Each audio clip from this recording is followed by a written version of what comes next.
नमस्कार मंडळी, स्वागत आहे तुमचं आपल्या या चॅनलमध्ये। मंडळी, आजचा विषय खूपच हृदयस्पर्शी आणि गूढ असा विषय आहे, नामस्मरण आणि त्या नामामधून जिंकलेलं विठोबाचं प्रेम।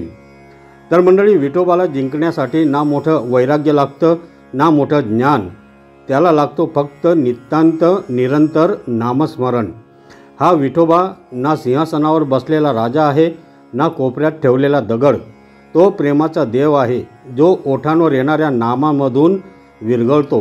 रामकृष्ण हरी विठोबा रखुमाई या शब्दात तो आहे साक्षात। चला पाहूया कसा नामस्मरणाने आपल्याला विठोबाचं हृदय जिंकता येतं, आपल्याला विठोबाचं हृदय मिळतं। नामस्मरण म्हणजे उच्चाराने नाही तर हृदयातून निघालेली हाक आहे।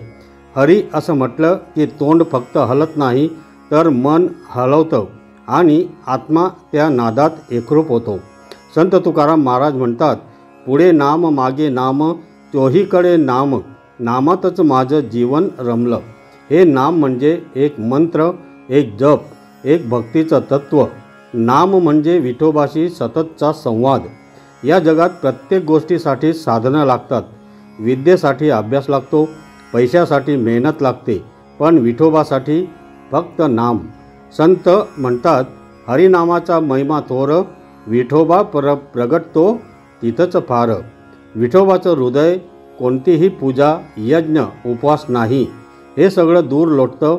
पण जेव्हा कोणी म्हणतं रामकृष्ण हरी, तेव्हा विठोबा थबकतो, त्याचं हृदय वितळतं आणि तो म्हणतो, हा माझा आहे। नामस्मरण करताना असं वाटतं की विठोबा आपल्या श्वासात आहे।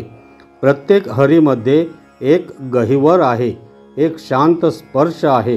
काही लोक अनुभवतात की नुसता जप चालू केला आणि मन हलकं झालं।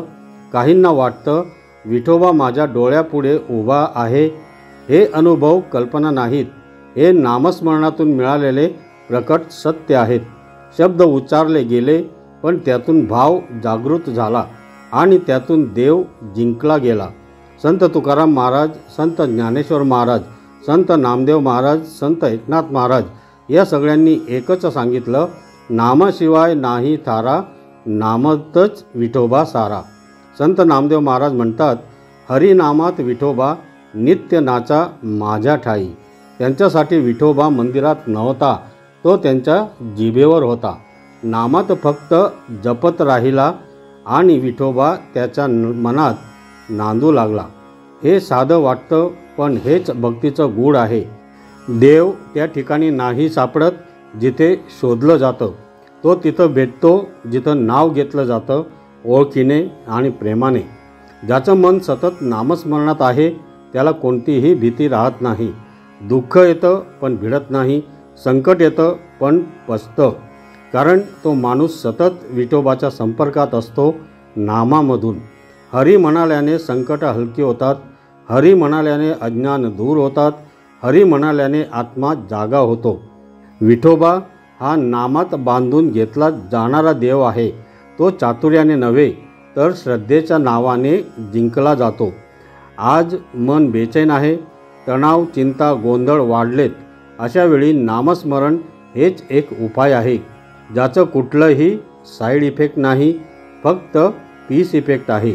दररोज कमीत कमी 10 मिनिटं रामकृष्ण हरी म्हणा, मन शांत होईल, विठोबा जवळ येईल, हृदय गदगदेल।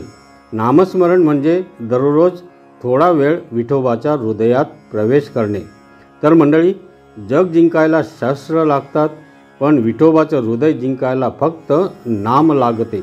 त्या नामात गोडवा आहे, त्या नामात विठोबाची प्रतिमा आहे, त्या नामात प्रेम आहे, सोबती आहे, आधार आहे। हरिनाम हा मंत्र नाही, तो विठोबाच्या हृदयात जाणारा रस्ता आहे। म्हणूनच म्हणतात, नामस्मरणाने विठोबाचं हृदय जिंकलं जातं। तर मंडळी, तुम्हाला ही माहिती कशी वाटली कमेंट्समध्ये रामकृष्ण हरी असे नक्की लिहा। आणि हा व्हिडिओ जर तुम्हाला आवडला असेल तर या व्हिडिओला लाईक करा, शेअर करा आणि आपल्या या चॅनलला सबस्क्राईब जरूर करा। रामकृष्ण हरी, जय हरी विठ्ठल, धन्यवाद।